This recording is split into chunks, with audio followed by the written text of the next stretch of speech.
야고보서 1장 1절에서부터 12절 말씀 교독하겠습니다. 1절 말씀. 하나님과 주 예수 그리스도의 종 야고보는 흩어져 있는 12지파에게 문안하노라. 내 형제들아, 너희가 여러 가지 시험을 당하거든 온전히 기쁘게 여기라. 이는 너희 믿음의 시련이 인내를 만들어내는 줄 너희가 알미라.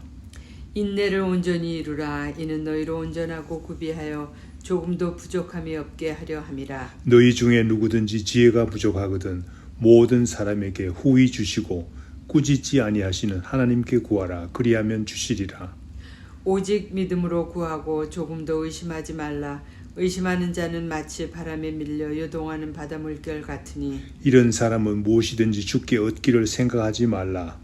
두 마음을 품어 모든 일에 정함이 없는 자로다. 낮은 형제는 자기의 높음을 자랑하고 부한 자는 자기의 낮아짐을 자랑할지니 이는 그가 풀의 꽃과 같이 지나감이라. 해가 돋고 뜨거운 바람이 불어 풀을 말리면 꽃이 떨어져 그 모양의 아름다움이 없어지나니 부한 자도 그 행하는 일에 이와 같이 쇠잔하리라.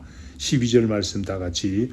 시험을 참는 자는 복이 있나니 이는 시련을 견디어낸 자가 주께서 자기를 사랑하는 자들에게 약속하신 생명의 면류관을 얻을 것이기 때문이라. 아멘. 야고보서는 본문 말씀 1절 말씀과 같이 예루살렘 교회의 지도자 야고보 선생의 편지입니다. 나그네와 같이 여기저기 흩어져 살고 있는 여러 성도들에게 문안하며 위로와 격려를 주기 원하는 편지입니다. 이 말씀의 교훈이 오늘도 각처에서 어려움을 당하는 우리 성도님들에게 위로를 주기를 원합니다. 귀한 믿음을 지키고자 애쓰시는 모든 성도님들에게 진정한 용기와 격려를 주기를 원합니다. 2절 말씀에 야고보 선생은 성도들에게 어떤 시험을 만나더라도 온전히 기뻐하라고 합니다. 시험에는 성격상 전혀 다른 두 가지가 있습니다. 첫째, 오늘 본문 말씀 야고보서 1장 2절에서 12절에 나오는 시험입니다. 믿음의 시련입니다. 시험입니다. 이 믿음의 시련이라고 하는 시험은 하나님께서 허락하시는 것입니다. 이것을 잘 이기면 생명의 면류관을 주시겠다는 약속이 걸려있는 시험입니다. 그러므로 우리가 이것을 만날 때 진실로 기뻐할 수 있는 것입니다. 둘째, 다른 종류의 시험이 있습니다. 야고보서 1장 13절에서 16절에 나오는 시험입니다. 이것은 유혹으로 인한 시험입니다. 이 시험에는 스스로 빠지는 것이기 때문에 속지 말라고 경고하고 있습니다. 이런 시험은 우리가 기뻐할 것이 아니죠. 조심해야 합니다. 그러므로 시험이라는 말에는 혼돈이 됩니다. 그러나 오늘은 본문 말씀에 나오는 믿음의 시련, 믿음의 시험에 대해서 말씀드리겠습니다. 믿음의 시련들을 우리가 잘 감당해야 하는데 이것이 쉽지 않습니다. 아시는 분들은 알지만 믿음의 시련이 닥쳐올 때는 해결할 길이 없어 보이는 것입니다. 이것이 문제입니다. 그런데 해결할 길이 없는 믿음의 시련이 올 때 이기는 길은 하나님께서 주시는 지혜입니다.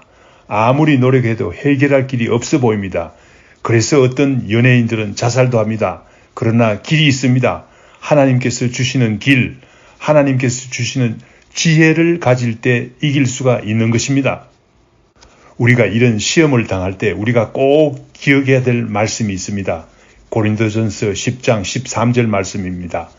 사람이 감당할 시험 받기는 너희가 당한 것이 없나니 오직 하나님은 미쁘사 너희가 감당하지 못할 시험 당함을 허락하지 아니하시고 시험 당할 즈음에 또한 피할 길을 내사 너희로 능히 감당하게 하시느니라. 그렇습니다.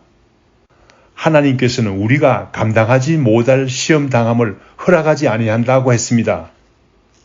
믿음의 시련을 허락하시지만 또한 피할 길을 주신다고 합니다. 이 말씀은 한마디 한마디가 귀합니다. 시험 당할 즈음에 우리가 미리 걱정해도 도움이 안 된다는 말입니다. 시험 당할 그때에 피할 길을 주신다고 합니다.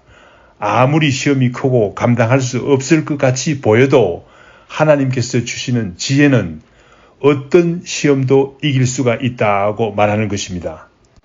5절 말씀과 같이 하나님께 지혜를 구합시다. 5절 말씀, 너희 중에 누구든지 지혜가 부족하거든 모든 사람에게 후히 주시고 꾸짖지 아니하시는 하나님께 구하라. 그리하면 주시리라. 그렇습니다.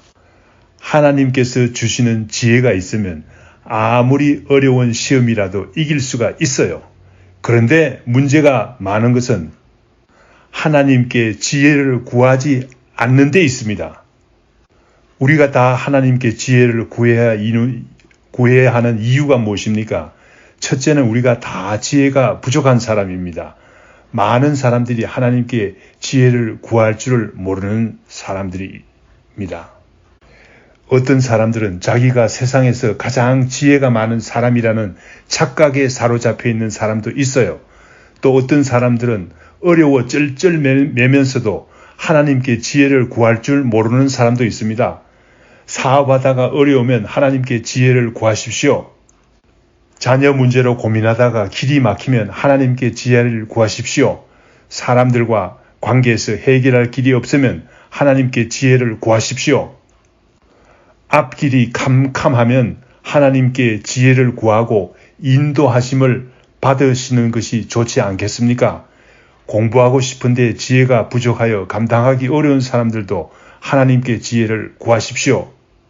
하나님께 지혜를 구해서 재미 본 사람을 소개해 드리겠습니다.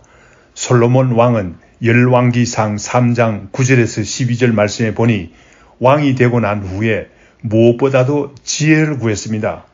그래서 세상에서 가장 지혜로운 사람이 되었습니다. 여러분의 삶이 어렵다고 불평하겠지만 요셉보다 더 하겠습니까? 요셉은 형들이 팔아버렸습니다. 애굽으로 팔려가서 종살이 하고 있었습니다. 억울하게도 감옥에 갇히는 밑바닥의 삶을 살았습니다.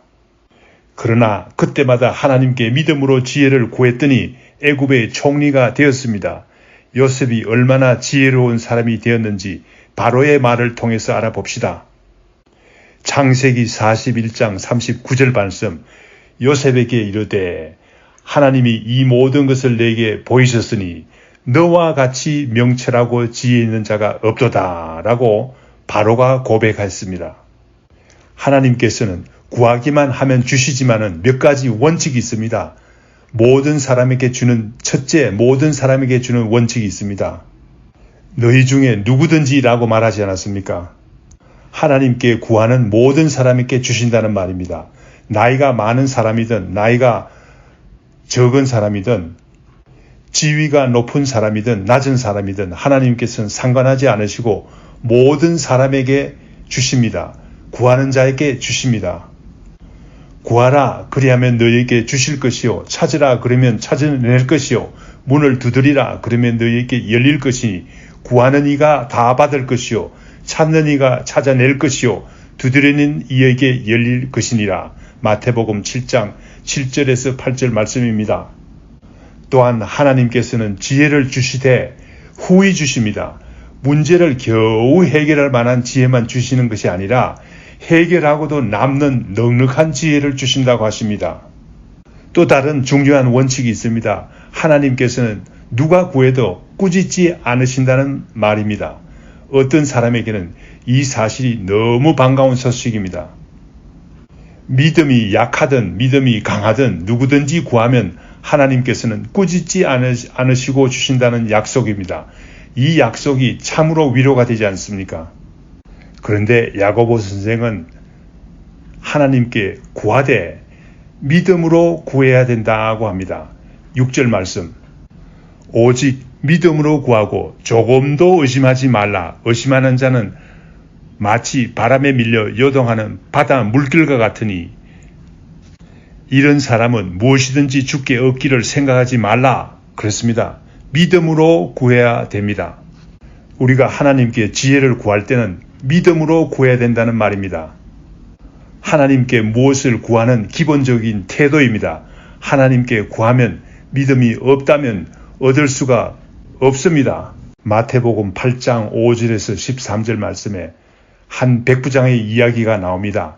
이 백부장의 하인이 중풍병으로 몹시 괴로워하고 있었습니다. 예수님께 고쳐달라고 했습니다. 예수님께서 가서 고쳐주겠다고 약속했습니다. 그때 백부장이 대답합니다. 아닙니다. 다만 말씀으로만 하시옵소서.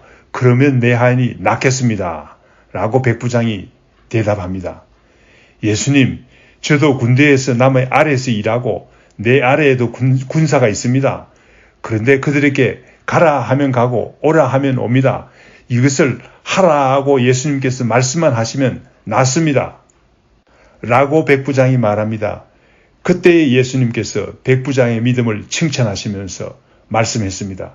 이스라엘 중 아무에게서도 이만한 믿음을 보지 못하였노라 라고 하셨습니다.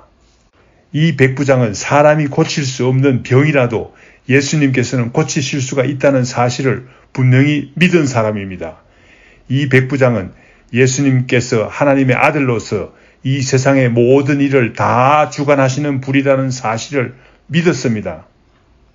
예수님께서 백부장의 집에 오시든 오시지 않으시든 상관없다는 사실을 분명히 알았습니다. 예수님께서는 이 모든 사실을 알고 내 믿음대로 될지어다 라고 예수님께서 말씀하시고 고쳐주시지 않았습니까? 믿음으로 구하여 얻은 사람들 가운데 한 가나안 여인을 빼놓을 수가 없습니다. 마태복음 15장 21절에서 28절에 나오는 이 여성은 딸이 흉악한 귀신이 들렸습니다. 예수님께 고쳐달라고 했습니다. 처음에는 한 말씀도 대답하시지 않으셨어요. 이 여성이 너무나 딱하였던 모양입니다. 소리를 질렀던 모양입니다. 제자들이 듣고 시끄러우니 그냥 보내시는 것이 좋을 듯 합니다. 라고 했습니다. 이 여성은 이러한 상황 가운데서도 절하며 도와달라고 했습니다. 예수님께서는 어떻게 말씀하셨습니까? 자녀들의 떡을 취하여 개들에게 던짐이 마땅하지 아니하니라 라고 했습니다. 예수님께서는 모욕적인 말씀까지 하셨습니다. 그러나 이 여성은 이 말씀에 굴하지 않고 예수님께서 고쳐주실 분이라는 믿음을 놓지 않았습니다. 개들도 제 주인의 상에서 떨어지는 부스러기를 먹나이다 라고 하면서 끝까지 믿음을 버리지 않았습니다. 이때 예수님께서 내 믿음이 크도다 내 소원대로 되리라 라고 하셨습니다. 백부장과 같은 사람이 없습니다. 스로보니게 여인과 같은 믿음의 사람들이 구하는 것을 얻습니다. 그러므로 우리도 하나님께 지혜를 구할 때 믿음으로 구해야 되겠습니다. 마태복음 21장 22절 말씀에서도 예수님께서 말씀하셨습니다. 너희가 기도할 때 무엇이든지 믿고 구하는 것은 다 받으리라 하고 했습니다. 그런데 6절 하반절부터 8절 말씀까지 보면 의심하면 얻지 못한다고 합니다. 구해도 얻지 못하는 사람들이 있습니다. 왜 얻지 못합니까? 믿음으로 구하지 않기 때문입니다. 의심하며 구하는 자는 얻지를 못합니다. 의심하는 자를 바람에 밀려 요동하는 바다의 물결과 같다고 했습니다. 바다 물결은 바람이 부는 방향에 따라 이리 밀리고 저리 밀리고 하는 사람입니다. 이런 사람은 무엇이든지 주께 얻기를 생각하지 말라고 했습니다. 믿음이 없이는 구해도 얻지 못하는 이유를 히브리서 11장 6절 말씀에서는 다음과 같이 설명하고 있습니다.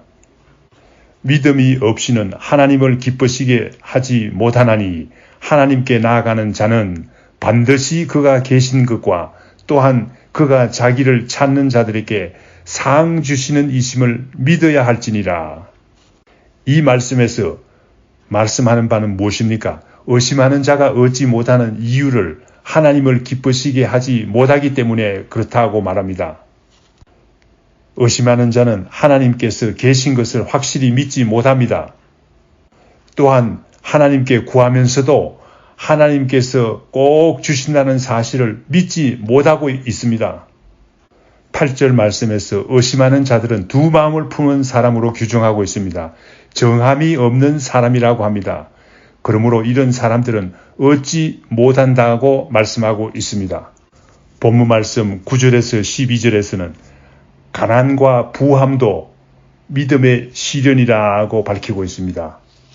가난할 때 믿음의 시련을 받아서 넘어지는 사람들이 많습니다. 경제적으로 어려울 때라 또 믿음을 지키고 시련을 이기는 것이 주님께서 바라는 것인 줄 믿습니다. 이것이 순수하고 진실한 믿음이 아니겠습니까? 본문 말씀 9절에서는 모든 것이 잘 안 되고 어려울 때, 가난할 때 자기의 높음을 자랑하라고 말하고 있습니다.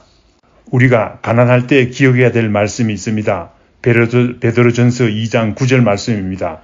그러나 너희는 택하신 족속이요 왕 같은 제사장들이요 거룩한 나라요 그의 소유가 된 백성이니 이는 너희를 어두운 데서 불러내어 그의 기이한 빛에 들어가게 하신 이의 아름다운 덕을 선포하게 하려 하심이라 라고 했습니다. 그러므로 가난하다고 기가 죽을 필요가 없습니다. 그런데 하나님께서는 어떤 사람들에게는 부함을 허락하시기도 합니다. 이것도 믿음의 시련이라는 말입니다. 하나님께서 허락하신 부함으로 인해서 믿음이 더욱 귀해지는 것이 아니라 더욱 나태해지고 믿음이 오히려 퇴보한다면 믿음의 시련에 넘어지는 꼴입니다. 하나님께서 부함을 허락하실 때 이것을 믿음의 시련으로 생각해서 더욱 겸손해지고 낮아지는 자세를 취할 줄 알아야 되겠습니다. 부라는 것은 풀의 꽃과 같다고 했습니다. 꽃은 피어 있을 때 대단히 신비합니다. 영광스럽습니다. 그러나 해가 돋고 뜨거운 바람이 불어서 풀이 마르면 꽃도 떨어지고 아무 쓸데없는 것이 됩니다. 재물에 너무 마음을 빼앗기지 맙시다. 재물이 있을 때 주를 위해서 쓰는 것이 얼마나 지혜롭습니까? 마지막으로 12절 말씀이 있겠습니다. 시험을 참는 자는 복이 있나니 이는 시련을 견디어 낸 자가 주께서 자기를 사랑하는 자들에게 약속하신 생명의 멸관을 얻을 것이기 때문이라. 그렇습니다. 우리가 믿음의 시련이 올 때 주님께서 주시는 지혜를 얻어서 이것을 잘 극복해야 되겠습니다. 왜냐하면 우리가 믿음의 시련을 잘 극복할 때 우리 주님께서 약속하신 생명의 면류관을 받을 수 있기 때문입니다. 다 같이 기도하겠습니다. 하나님 아버지, 저희들도 믿음의 시련을 이겨서 온전한 인내를 이루고 싶습니다. 온전하고 구비하여 하나님께서 쓰는 사람이 되고 싶습니다. 이것이 우리의 간절한 소원입니다. 그런데 문제가 있습니다.